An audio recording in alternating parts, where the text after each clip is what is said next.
Salve, salve pessoal, começando mais um vídeo do canal Nocaute da Noite. Eu me chamo Adriano e no vídeo de hoje, pessoal, vamos estar falando um pouco aí do UFC 314 que aconteceu ontem, um pouco da luta, dos resultados, beleza? Mas antes, peço a todo mundo para estar se inscrevendo no canal, deixando o like, compartilhando, sem sua inscrição, sem seu like, sem seu comentário, o canal não cresce e é muito importante, ok? Sem demoras, bora pro vídeo. Bom pessoal, vamos começar aqui com a luta que surpreendeu bastante aí no card preliminar, que foi a luta do Matuto, né?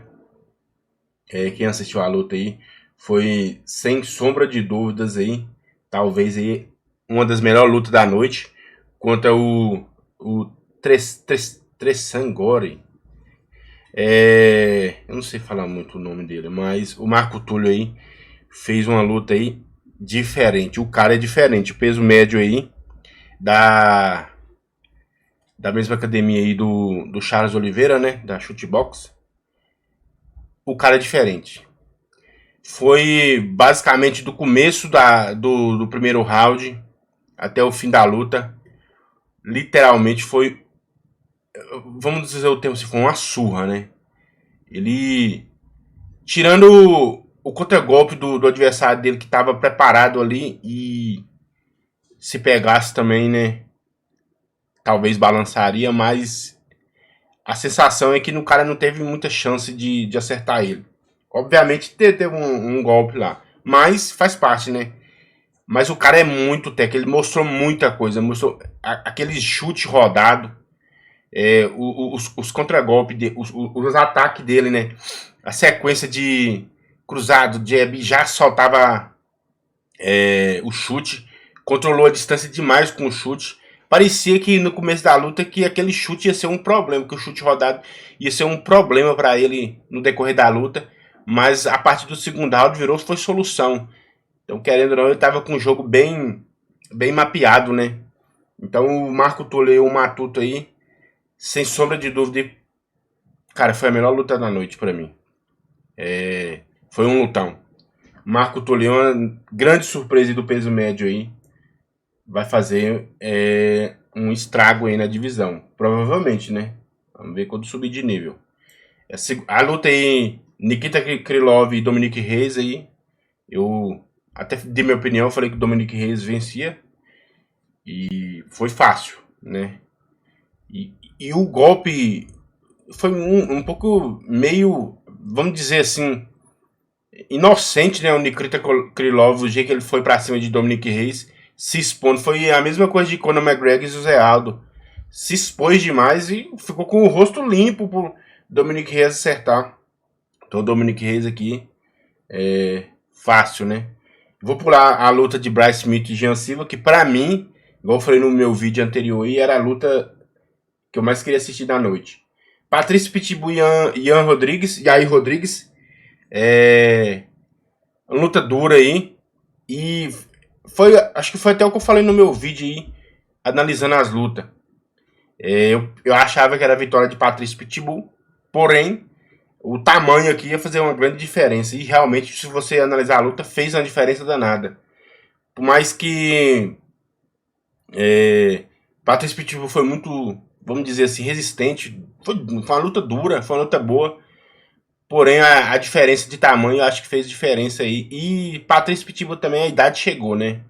Ele, não que ele tá velho, mas acho que para um nível assim, logicamente ele pode voltar e fazer um estrago, mas a sensação que passa, ele entrou velho no UFC, né? É tanto que se você vê Michael Chandler aí também tá sofrendo, né?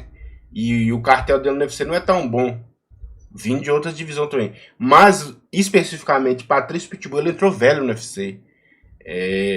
Os caras, se ele tivesse entrado mais cedo, você vê que ele é um cara muito resistente, né? Porém, depois no terceiro round, já com o gás já um pouco baixo, quando aquela mão do Rodrigues entrou, ali foi o fim. E ele também não estava apresentando muita coisa. Tava muito, vamos dizer assim, com medo de perder. Não sei se é essa a expressão certa, mas parecia que ele queria encaixar a mão certa, não queria se expor tanto, queria vencer para chegar no evento vencendo. Não foi o que não aconteceu, né? Mas assim, uma boa luta.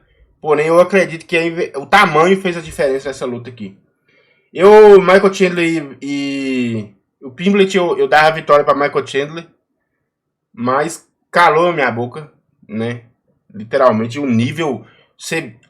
do primeiro minuto até acabar a luta, o nível do inglês totalmente diferente do Michael Chandler. Eu acreditava que o Michael Chandler ia dar mais trabalho pro Pimblet. Vendo as últimas lutas dele, porque Michael Chandler não é como vou dizer, não é aquele lutador, nossa, que enche os olhos, porém ele entrega boas lutas, ele sempre entrega boas lutas. Se você assistir, inclusive com o Charles Oliveira, ele entregou boas lutas. As lutas que ele perde aí são boas lutas, mas o inglês aqui pareceu, a sensação pareceu ser fácil. Na minha análise lá que eu achei, né, na minha opinião, pra mim essa é a pior luta do card principal. E basicamente não foi a pior luta, foi uma das melhores lutas do card principal. Pra mim, de todas essas lutas, a pior luta foi do Patrice Pitbull e do Rodrigues. Acho que mais pela expectativa, né? Onde poderia chegar a luta. E aqui onde não poderia chegar, e chegou a luta do Chandler e do Pimblet. Então, realmente o cara chegou na divisão aí com um nível diferente. Porque por mais que ele vinha de boas atuações, parecia que ele precisava de um cara para chancelar seu estilo, seu nível de luta, colocar realmente seu nome na divisão como um lutador diferente. E ele tirou o Chandler para nada. Se você fazer uma análise de comparação, ele foi mais fácil para ele do que para Charles Oliveira essa luta. Charles Oliveira na segunda luta com o Chandler teve um pouco mais de trabalho, né? E o Pimblet fez parecer ser fácil. E a idade também tá chegando para Chandler, né? Mas pelas declarações, o que você via, parecia que o Chandler ia vir com mais com gana para vencer, mas não apresentou nada. E ele só vai correndo, né? Esse negócio de correr dele fica feia a luta. Luta principal, que é Alexander Volkanovski e Diego Lopes, foi o que eu previ um pouco inverso, né? Porque Diego Lopes parece que ele acelera no primeiro, no segundo, no terceiro ele começa a arrefecer e cair. Só que nessa luta foi um pouco diferente, né? Se você analisar, em momento nenhum ele acelerou a luta, tipo, pra nocautear, pra vencer. Ele teve momentos que ele acelerou, só que no mesmo momento que ele acelerava, ele recuava. Porque Volkanovski também encaixou as mãos. Então ele deu umas balançadinhas. Aí ele tomou aquele knockdown, depois ele devolveu o knockdown. A sensação que eu tinha, nem sei se dá pra pontuar assim, mas a sensação que eu tive que o primeiro round o Volkanovski dominou, o segundo tava bem parelho mesmo, mas Diego Lopes ganhou o segundo, Volkanovski ganhou o terceiro, Diego Lopes ganhou o quarto e o quinto o Volkanovski ganhou. Então a sensação que foi 3-2 para o Volkanovski, mas se você pegar todo o retrospecto da luta, o Volkanovski ganhou todos os rounds, né? Talvez o segundo não, por causa do knockdown do Diego Lopes, né? Mas nos outros não teve tanta margem para ele realmente servir. Não, ganhou. Porque ele ficou muito esperando. Parece que ele tava esperando a mão encaixar. Tipo assim, Diego Lopes ele é um bom lutador. Aí parece que ele luta esperando uma mão pegar. Tanto que quando ele dá um knockdown foi justamente isso. Volkanovski pontuando no jab, pontuando. Quando ele resolveu soltar a mão de verdade, aí deu um knockdown no Volkanovski. Mas não passou disso. Faltou ele dar o gás final para ele conseguir o nocaute, né? Então, a sensação parece que ele esperou demais a brecha não veio. E Volkanovski pontuando o tempo inteiro. Só com aquele jabzinho e mão muito pesada também. Você vê que no final o Diego Lopes saiu um pouco bem mais estragado. O Volkanovski saiu com um grande corte aqui, mas no geral o Diego Lopes saiu bem estragado. Então a sensação que ele ficou esperando demais acontecer uma brecha. Eu não sei. Talvez ele viu que não ia ser tão fácil a mão do Volkanovski mais pesada. Dava pra ver nitidamente, né? Cara muito técnico, né? Igual eu falei na luta, a chance dele era nos 3 primeiros. Porém, não foi assim que aconteceu. Ele não deu sprint no primeiro, no segundo. no terceiro. Ficou. Ele parece que ele lutou os 5 rounds do mesmo jeito. Esperando uma mão, só controlando. Dava aqueles ataques que era loucura, mas não passava daquilo, aí a mão encaixava e recuava. Então foi uma luta muito boa, não foi uma luta ruim, foi uma luta técnica, até bem técnica. Porém, para nós, tava torcendo para Diego vencer. Ele esperou demais, né? Infelizmente, não veio o cinturão pro Brasil. E aqui, vamos para a luta aí que, para mim, que eu tava mais esperando, é Bryce Mitchell e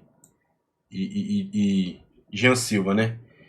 Muita gente aí já... a gente tem que falar, né? Porque muita gente tá subestimando demais Jean Silva. E por mais que a luta foi muito dura, porque Bryce Mitchell é um lutador duro, mas era óbvio, né? Parecia... Não tinha outro caminho para essa luta vencer, porque, cara, Jean Silva tá num nível diferente, né? Você vê que como é que ele luta com uma autoconfiança gigantesca.